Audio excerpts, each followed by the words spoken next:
4, 3, 2, 1.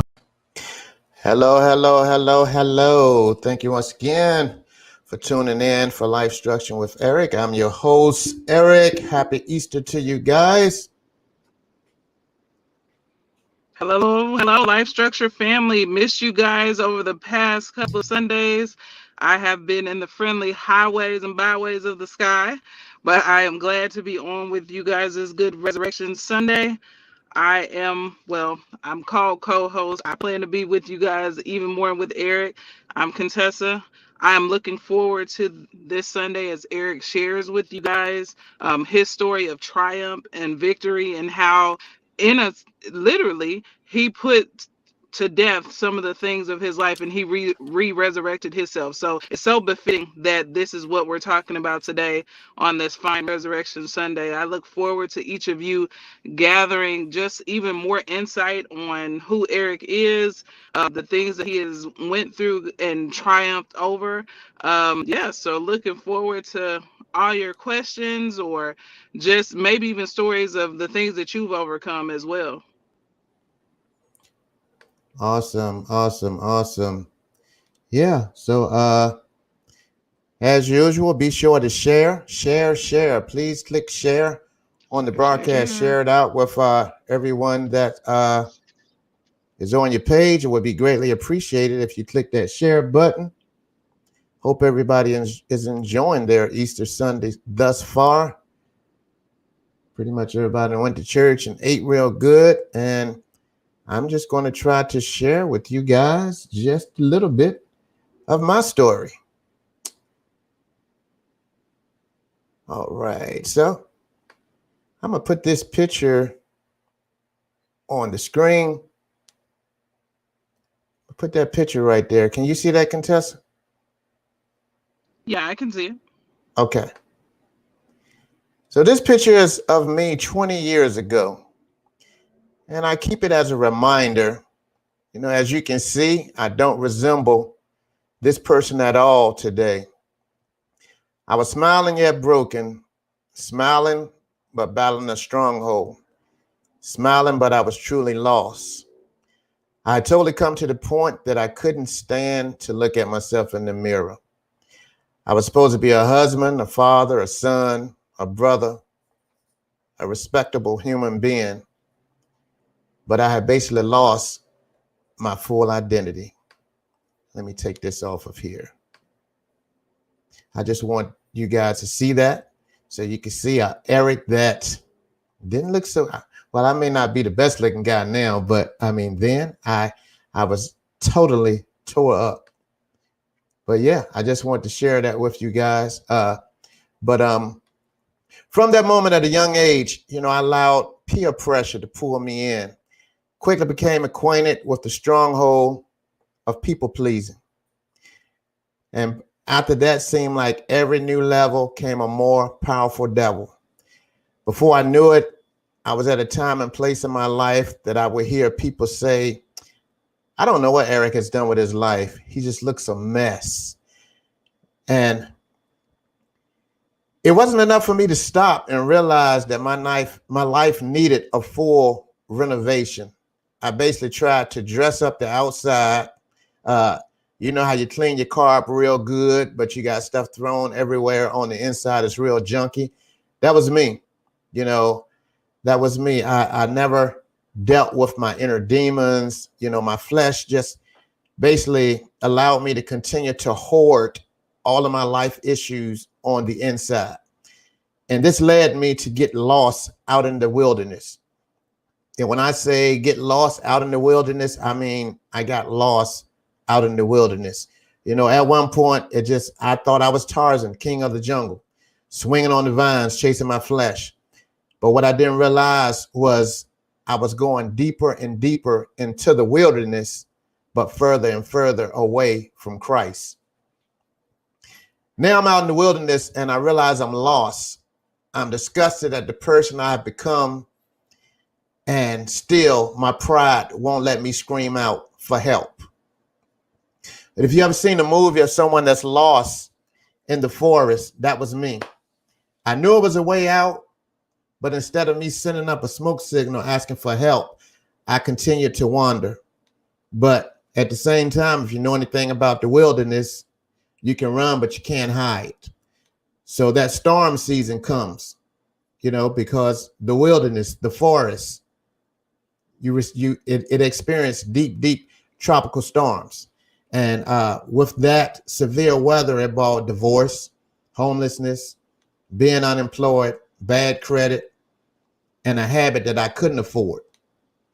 And basically the rain, the thunder, the lightning, the winds knocked me on my butt, knocked me to the lowest point in my life, and pretty much all my hope was lost. And at that point, I knew it was time for me to send up a smoke signal. And my mom and sister came to my rescue. At that point, I felt that I just felt the grip, that death grip that was on me. At that moment, I just feel that death lost its grip over my life. Fast forward, I make it out, realize I needed to fully gut out my insides and reinsert a smile into my heart. But first, I needed to redo my foundation and insert Jesus back into my life. The most important part of my life, which was my foundation, the ground that I stand on, where my strength came from. As I started to rebuild and deal with inner demons and decree and declare on a daily basis that no weapon formed against me would prosper, the more I believed that I could do all things through Christ, which strengthened me. The more I started to realize I had survived, that's when I felt I could bounce back better. I started to get my joy back. I have a sticker on my shirt. I have a sticker on my mirror that says fly. And basically it says, first love yourself. So I started to fall in love with myself once again. And I started to feel like the person that I saw in the mirror, I began to appreciate again. I started to get my identity back. Mm-hmm. I saw that person that I saw when I was a kid growing up that had dreams and hopes and aspirations. That's the person I started to see again. All of that just was lost when I lost my identity. So that was basically when I moved Eric out of the way and allowed God to move on my behalf, and that's when I realized that this thing called faith, it totally works. This thing called faith works if you move yourself out of the way and you allow God to move on your behalf. Because if you make him your foundation, then he's going to move for you. Because once you make him your foundation, that's where you activate and you start building on faith. So this is short and sweet, nothing long. I know it's Easter and I don't want to take you too long from your family. So it's short and sweet. We're going to open it up for a discussion. I just wanted to just give that to you. So my message to you is it's not what's happened to you, it's how you overcome it. You may experience a season that your identity changed, but God will restore your identity if you're willing to send up a smoke signal. So, so many of us, we are scared to ask for help. And that's how you stay in the wilderness and you're lost because you're scared to ask for help. There's nothing wrong with asking for help. Nothing wrong. Absolutely. Any feedback? Yeah, for everyone. Yeah, I hear the wilderness and instantly as we speak of Jesus and as we look at his life leading up to this, to his resurrection, Jesus put himself in the wilderness to go pray. That's where he saw God. That's where he went to pray to his Father to get direction. So I just encourage anybody that might be in their wilderness season to not think that all hope is lost, because even in the midst of wilderness, a lot of times that is when you actually get the greatest deposits of your life, is because you're there and you're away from all distractions, away from all comfort, away like if you weren't in the wilderness, but you were able to, go to that bar that's just right down the street, or go to that, that fix that's a couple blocks over, or just see familiar faces that may not challenge you to be different, but they more than anything allow you to conform to your normal. So being in that wilderness place is actually, it becomes one of the greatest places for you to be. It might not feel good, it might not look good, it might not be what you want, but it allows the opportunity for God to isolate you, for him to really talk to you and to speak to you and to recognize where you are. Because sometimes also with those distractions, you don't see that there's anything wrong. Because Right. it's like, okay, everybody's around me good, all these things are good. Yeah, I might not feel, somewhat okay all the time, but most of the time, if you don't feel good is when you get by yourself. But when you find Right. yourself able to be out and be within, then you get that comfort level back. So I just encourage that wilderness season to really dig in, sink your heels into it. Don't stay in it. Definitely try to fight your way out, but don't lose heart. Just know that you have been separated and isolated for a reason. Right. Right. That was good. And I as I was researching this week and reading, you hear wilderness and out in the wilderness, and people don't realize, that word wilderness, it carries a whole lot of weight in different categories, because, if your marriage is on the outs and you're not reaching out for help, you're in your wilderness season because, Yeah. it's basically you're spreading apart, so you're not walking as one. So you're in your wilderness season. It's a lot of stuff that you do on a daily basis that you think is okay, but it's not. It's kind of like Yeah. your flesh. It's not. You're not operating. I'm going to say you're not operating in a positive note in God's eyes. You're operating out of flesh. So if you're operating out of flesh, Yeah. it's kind of like you're getting up every day and pretty much like being lost out in the woods. You're going in a circle because you feel there's no way out. You're okay with Mm-hmm. what you're going through, and you get up, you get ready, you go to work, you stop at the store on your way Mm-hmm. home, you come back home and you're miserable. And that's not what God intended for you. He wants you to be happy. He Mm-hmm. wants you to push towards your purpose. But once again, there's this thing called comfort zone, because the wilderness does bring a comfort zone. Because like for me, I was scared to step out because now, I've been battling with peer pressure, people pleasing. Now I'm getting my life together, but I don't feel like I fit in.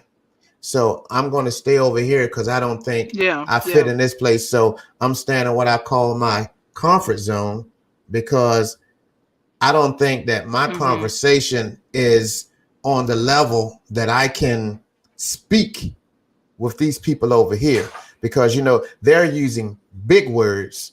But at the same time, what I don't Mm-hmm. realize is they need somebody like me to break it down, because there's somebody Mm-hmm. else in that circle too that don't understand those big words, but they have the degree and all of the accolades like everybody else in the circle. So they plan the part, but they don't have knowledge to know the part. And that's what happens Mm-hmm. with so many of us.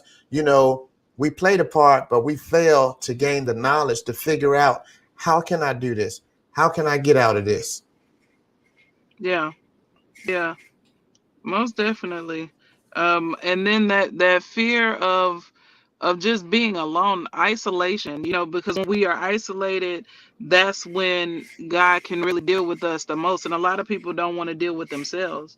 Right. That not having anybody around, or, really being face to face with dealing with personal issues, personal feelings, emotions, past things, because a lot of the things that we run into that becomes our security blanket is from things that we have not settled with or dealt with in the past, and we just found fillers. We Right. run through life getting those things that will fulfill a void.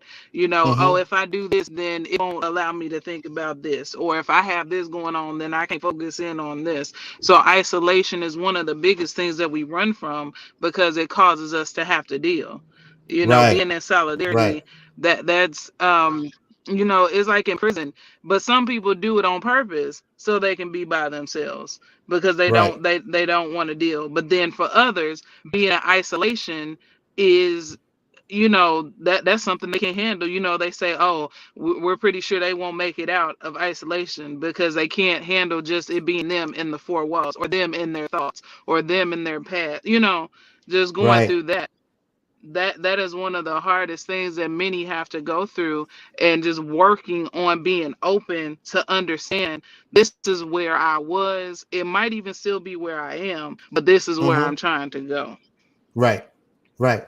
And once again, what you just said, that all comes along with people being scared that they're going to fail, but at the same time, as I said, their pride won't let them send up that smoke signal and ask for help, because there's always Yeah. somebody that has walked the walk that you're walking, or you don't know how to walk. There's somebody that came out of it that's willing to help you, until you can find your own way.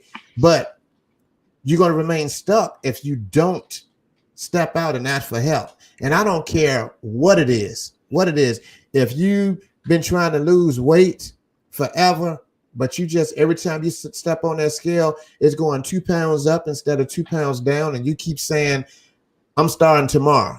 I'm starting tomorrow. When I used to smoke Hmm. cigarettes, Hmm. I kept saying, I'm going to start after I finish this pack. I ain't smoking no more. But one day I just threw the pack in the trash and I stopped. But at the same time, I had Googled some stuff on how to stop smoking cigarettes. I had asked some people, and it helped me. But you're not ready until you're ready. But Yeah. I'm just saying, it's like, Yeah. if you're having issues losing weight, reach out to a personal trainer, reach out to someone that you've seen lost that weight. And, because at the end of the day, you're unhappy with yourself, because if you wasn't, you wouldn't keep trying to lose weight. But if you keep Yeah. failing, like myself, I kept failing. I realized this is something I can't do by myself. I have to Hmm. reach out and ask for help. Absolutely. I mean, when you get to the place where you have overcome and where you have found your way out of, whatever the situation may be, it might not just be addiction, it might be gambling, it might be, overeating, whatever the case may be that had a stronghold on you. I actually taught yesterday, and some of you might hear it twice, but I'm sharing again with this broadcast as well. We were speaking about the servants, and how Jesus was the ultimate servant, because he came and he gave his life for those that for the sinners, for us, for all of us, that we might have life. And in that, we think about being a servant or being servants to other people in just the monetary or in the physical, because we give our time or we give our money. But in that, we need to allow those who are going through the opportunity to go through without being challenged with their go through. And when I say that, it's oftentimes we go out and we seek help, and the help that we look for might come from somebody who tries to say, well, I went through it and it wasn't that bad, or this is what mine was, or mine was 10 times worse, so if I could do it, you could do it. And sometimes we don't even say it and mean it in that way, but coming over to somebody who is going through in their time, they don't want to hear a challenge of what they're going through. But better yet, why don't we say, I'm so sorry that you're going through it, or I can't believe, that, you've had to deal, or whatever words that you need to put together that is more of an open heart instead of a challenged heart. And we need to give everything else to, give it to God, or, just kind of deal with it within yourself in private, but don't ever allow that person to feel that what they are going through is not as much as you have, or it's something that was easily overcome, because what is hard for you might not be hard for me, and what was Right. hard for me might not be hard for you. We have to make sure that we're sharing in each other's burdens and not overshadowing each other's burdens, that. And I Mm-hmm. think that becomes the biggest thing, and has become the biggest thing in our well, in the generations that's here and where we are now. So many people are so ready to outdo, even in the bad, is they always got a one up. So I challenge us all to become more of that listening ear, that real shoulder, that open heart, and that, let's not be open mouth, because then that goes another way too. We don't need Right. Right. everybody to know what's going on. Right. We talked about that. Jesus had his 12, but only three he could really confide in. Sometimes your circle is big, but it's only a few, so you got to watch that too. Right. It's real out here. Yeah. Oh yeah. And a friend of mine, we were talking this, earlier this week, last week, and it's basically what you just said about your circle. Sometimes God will put you in a season, and that's where he's really been dealing with me the past few weeks. People that's in my circle, and it's like, I know they don't belong with me. I'm not going to say this season. I'm going to say they Yeah, don't belong with me anymore, at all. Yeah, yeah, because God has showed me, where he has me going. It's just like some people, you have to disconnect from them so you can be fully connected with where he's taking you to. And even when I yeah, was in, years ago, when I went through that wilderness, and it showed me a lot of people that, I thought was like, had my best interest, and we this and we this and we this. And it's like, no, you guys really, yeah, you didn't mean them no good, and they didn't mean you no good. That was, your messy season. You was doing dirt with these mm. people, but Yeah, you're not meant to grow, because you have totally two different mindsets. Because now yeah, that God has spoke to me and told me he want to push me out that environment, but they're still stuck. So I can't go back and try to pull them out of that, because they're not ready. Because if I go yeah, and try to pull them out of that, they're going to pull me back into where I came out from. And that's the same thing with people in your circle today. It's like, if you're trying to, you know, walk out your purpose, but they're not purpose filled, mm-hmm, then they're going to draw you away from your yeah, purpose, because, they're going to have a total different mindset than you. So, like me now, it's just some yeah, people, it's just like, I just haven't been answering their phone calls. I haven't been replying to text messages, because I'm in a total, because first of all, when I share with you what I'm doing and my purpose and what I feel God has shown me I need to walk out, and your response is, oh, okay. Oh, wow. Okay. So mm-hmm, mm-hmm, that shows me we're not right here. So, yeah, yeah, because, if we were truly friends, or truly you were truly connected and supportive of me, you would start telling me, okay, well, I would love to help you. Let me know where I can help at. Well, I would love to do this, or you should do this. Give me some ideas.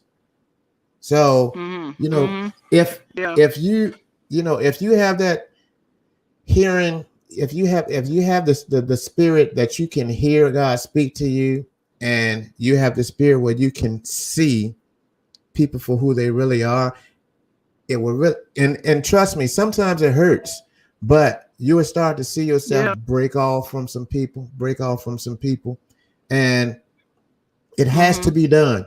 It has to be done in order for you to go to the next level, because you're going to stay stuck idle right absolutely, here if you don't break off from, because they're mm-hmm, pulling you down. God meant for you to go up, yeah, but they're yeah, connected to you, so you idle, or they're pulling you down. Because the longer you stay connected with them, the yeah, more they're pulling you down. yeah. A lot of the seasons that we go through is a season for, the lesson and the sensitivity of it. A lot of people stay in places where you weren't supposed to stay. You were supposed to acknowledge, Mm-hmm. get an idea of what it is and to feel for others, but you weren't supposed to stay there. Like you said, that was my messy season. I knew you in my Right. messy season, but you wasn't meant to keep going with me. Right. I just had to Right. encounter you then. Yeah. Yeah. And from Yeah. there, it's a friend of mine. He always lives off of seasons, reasons, and lifetimes.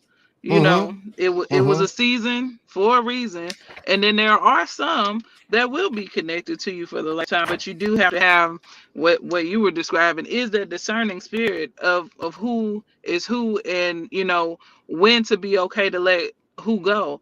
And as you're walking through and you get more knowledge of it, then you will learn where not to attach yourself. So Right. some places you don't need to dig roots, as they say. It wasn't meant for you to root in a place. Mm-hmm. You were only there Mm-hmm. for just that time. And a lot of times we dig ourselves real deep. The roots then attached to the ground. Then when it's time for us to get up and go, we can't just move. You gotta wait. You gotta cut it down first and then dig up the roots. Oh my Right. goodness. And don't leave Right. none, because then you find yourself regrown in a place that you should have been gone from. Right. Right. Yeah. Mm-hmm. That's right. Yeah. You have to totally get it all up out of your system, You because gotta get it all. it will come back, because what you just Mm-hmm. described, is you don't get it all, it will grow back. And it's just like, you have That's that right. person, that you have someone in your life, and they know that you're outdone with them. They know that they have totally ticked you off, and because they know when you stop taking their calls and stuff. So basically, like you just described, as Mm-hmm. chopping off that tree, but you don't get all of the root, and eventually start growing back. What do? They wait about a month or two, and then they say, well, he ain't mad no more. Mm-hmm. And they try to come back into your life again. And if they catch you, Mm-hmm. if they catch you in a dead spot, you will welcome them right back in. Mm-hmm. But if you have been building and building ever Mm-hmm. since you Mm-hmm. decapitated them out of your life, there's no more room for growth. There's more room for growth. And that goes with Yeah. relationships, that goes with friendships, Anything. boyfriends, girlfriends, whatever you want to Yeah. call it. It goes with it all. Yeah. Goes with it So, all. so don't forget, take the roots with you. And, Yeah. and when it's time for you to go, take the Right. roots with you. Yeah. Yeah. That's it. Take the roots That with is you. it. Burn it. Well, I can't see any questions, so I don't know if we have any yet Yeah, because of the I, way I'm I set up. But Yeah, I had typed in to ask if anyone had any questions. So far, nobody haven't asked anything. Any questions today? and we understand this is Easter's. A lot of people is probably out with their families and enjoying. So we get it. Okay, so hold Nobody. on.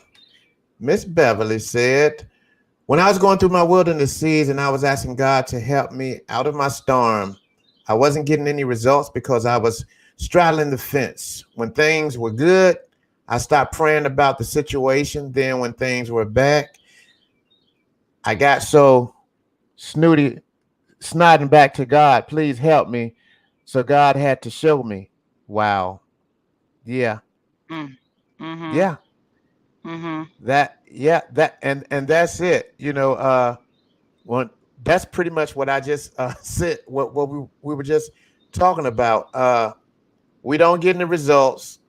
Uh so it's almost like we start trying to do things ourselves, and the pain gets greater, and then we go back crying to him Yeah. again, because we don't want to endure the Mhm. process and wait, you know, and so many people. Mhm. It's hard. It's hard to wait.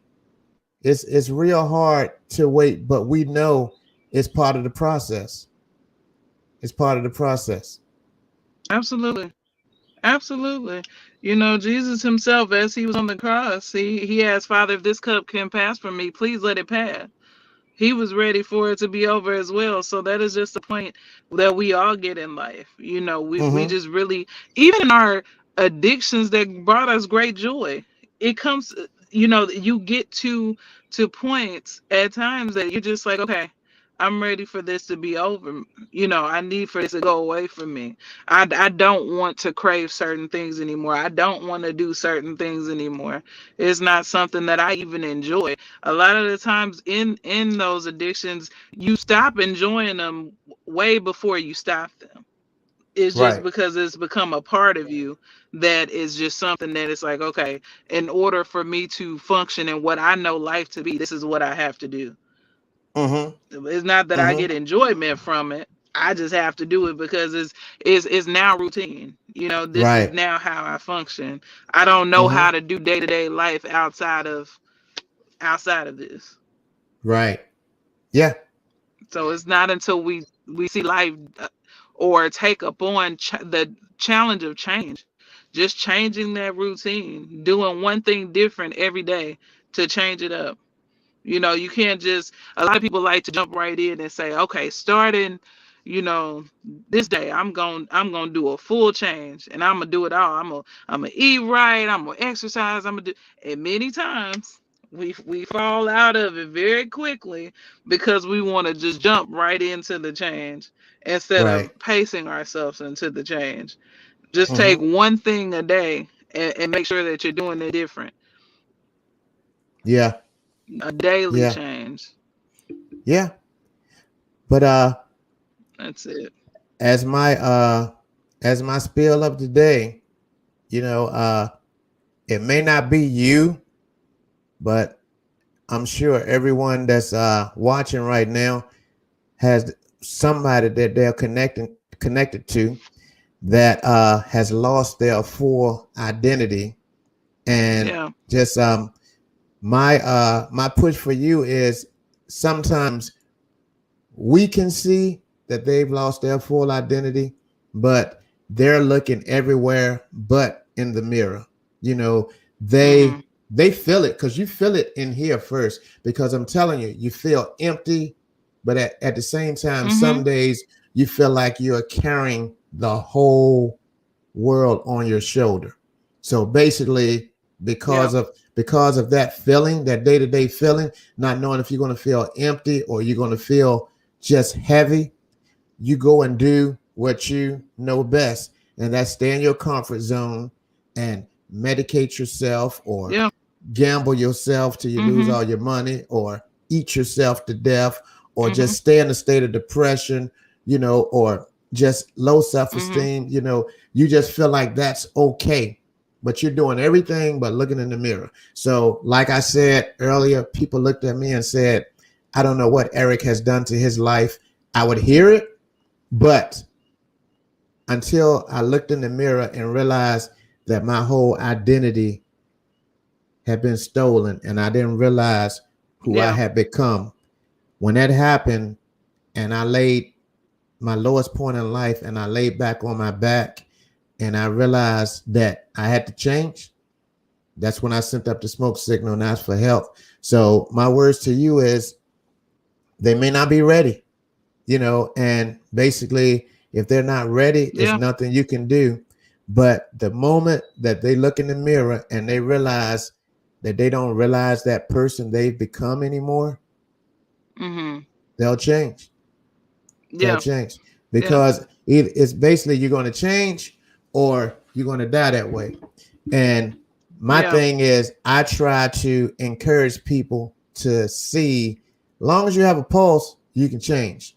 I posted yesterday on my Mm-hmm. Instagram, it's never too late to change. It's never too late to change. It's No. never too late to start over, because when I tell you that when I started rebuilding my life, when I said I had to rebuild everything, I had to rebuild everything. First I had to rebuild Eric. But not only that, Mm-hmm. I didn't have a car. I didn't have a place to call home. I didn't have any of that. I had bad credit, you name it. And I was at my lowest point in life. Mm-hmm. And when I say I have rebuilt everything, pretty much I've rebuilt almost everything. Some stuff I'm still working on. Some stuff we'll be You working had on to. until the day that we die. Yeah, Absolutely. But you had to rebuild because it wasn't going to fit the new you no more. You right, outgrown it. So you right. had to. Yeah, right. You had to. Yeah, it was a new It identity. wasn't going So to accommodate what you were growing into. right, right. And it's funny because Hmm. when I sent you my spiel of what I was going to be speaking on, I said, how fitting is it? And I swear I had never looked at it that way. But we see those mob movies, the gangster movies and the mob movies where the big time mob bosses in New York, they get in trouble and they put them in federal protection. They put them in federal protection, and they send them to Arizona, and they basically go to Arizona with a new identity, and basically, Yeah. they're the same person, but they start doing a total different thing. They get a full makeover, and they start out with an all new life. So Hmm. people that they don't walk around like they got all this money no more. They go and they start a little meat shop or whatever, but they don't live the life that they used to live no more, and they come unrecognizable. Nobody knows who they are. And I was like, how fitting is that I moved to Arizona with the lost identity, and I got a new identity. And with that new identity came all new me. All new me. Yeah. But yeah, Yeah. Well, when you sent up the smoke signal and you gave your life, God gave you a new identity anyway. right, right. Yeah, that's right. He said, "Old things have passed away, and all things have become new." So you was a Right. new Eric anyway. Yeah, yeah. You So so, so I he have a gave you a new card, a new lease. right, right. I have a good friend. I don't know if he logged on. I sent him a message and told him make sure he logged on. I wanted him to hear my story. He kind of been going through his wilderness season, but I really feel he's strengthening and he's going to come out stronger. But if you're on, I hope this spoke volumes to you, because I just want you to know you are coming out with a new identity. Don't fret what you have lost and what have went missing in your life, because you can get it all back, but you're going to get it back. You're going to Absolutely. bounce back. You're going to bounce back better. You're going to bounce back Yeah. better. Your wilderness season has been too long, and you had a huge blessing last month. So that with that blessing alone, that should be enough to let you know that God is truly ready to help you restore your life. So you keep on pushing, young man, because I'm trying to tell you, eyes have not seen, nor have ears heard what God is about to do in your life. So I want you to hold your head up. Do not walk with your chin down, Yeah. because you're going to be God got something powerful for you. I see, mm, I see what God did for me, doing it 3 times better for you. If you just stand still Mm. and move yourself out the way and let him operate through you, I guarantee you he's going to reveal you 3 times better than he did me. You are younger than I was when I started. So if he did it I started at 33. So you're younger than me. So I know if what he done for me, you get ready. Just get ready. Stay focused and get ready, because you're gonna be fine. You're gonna Amen. be fine. Do we have any Amen. questions? Any questions? Y'all mighty quiet today. I guess y'all done ate real good and Yeah. It's this is almost like a third, like big holiday along with Thanksgiving and Christmas. I know my family down here amongst the South, they cook just like it is, Thanksgiving or so. So they probably double stuff. mm-hmm. Mm-hmm. All right. But who's on? Could you I see Cynthia's on. Who else is streaming? Cynthia, Beverly, type your name in the comments. Let's see who's streaming.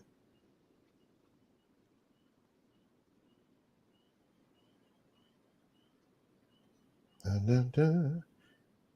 I know I got a little delay, so I'm going to wait 5 seconds. Yeah. While you're Well. holding off. Mm-hmm. Go ahead. Else? No, I was going to exit here to my LifeStruction family. I have another engagement that's about to go off here, but I definitely wanted to come on and be with Eric and encourage you guys to stay the course. Take your roots with you. Don't forget that. Don't leave it in a place that you know you are not supposed to grow in. And Yes. you all just be blessed and work through it. Keep your sensitivity to the season and be there, be a listening ear, not an open mouth, and you'll get through it. Yeah. That's right. That's right. But So true. I do love you all in the LifeStruction world. I plan to connect with you a little bit better, more on a sit-down basis instead of the mobile way. But love you all. I hope you have a great rest of your Easter. All right, Tessa. You be blessed. Don't y'all hang up because I'm not done quite No, it's yet. just But yeah, me. you have a blessed rest of your day. We'll chat this week. I thank you for coming on. Oh, no worries. All right, love you. All right, guys. So I see Sandra, Shanita, Beverly, and Cynthia. Ooh, it was way more people than this, and people done logged off. So hey, they about to miss their blessing. So all right. So don't y'all go nowhere. Bear with me one moment. If you have any questions, I'm doing this thing in the background. Feel free to ask your questions if you have any. Or either just give your thoughts on anything you heard today that moved you.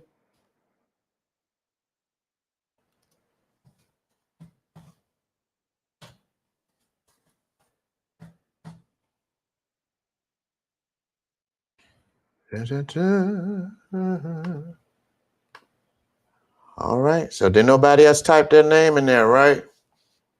Nobody else typed their name. Sandra, Shanita, Beverly, Cynthia. 4 people. Okay.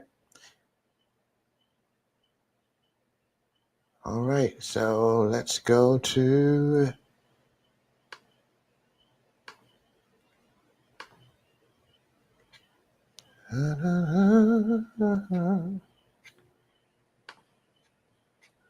We got the wheel back. And since there's only 4 people, that makes it easy. So here's the wheel. Let's see whose name comes up.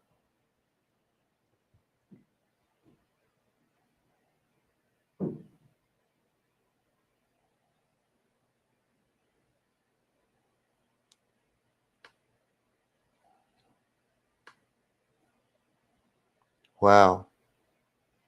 Did y'all, were y'all able to see the wheel? Were y'all able to see that wheel? Click yes. Were you able to see that wheel just now? Hello? Y'all weren't able to see it? Okay. All right, let's do it again. Hold on. Share screen.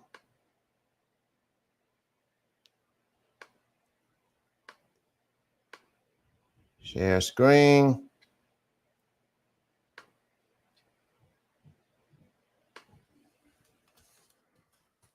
I think y'all can see it now.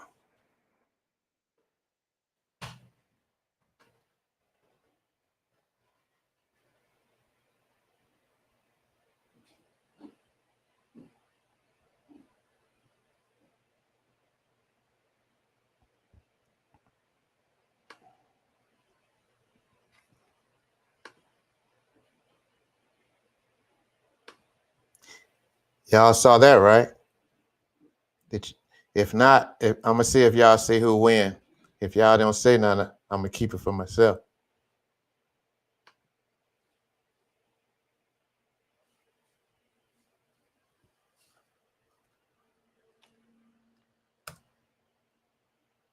Okay. Beverly, did you see your name come up?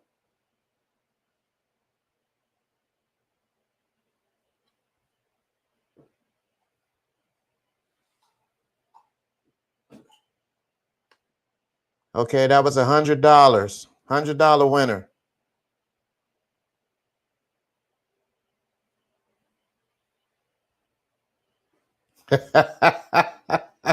Cynthia said, I think he said sin.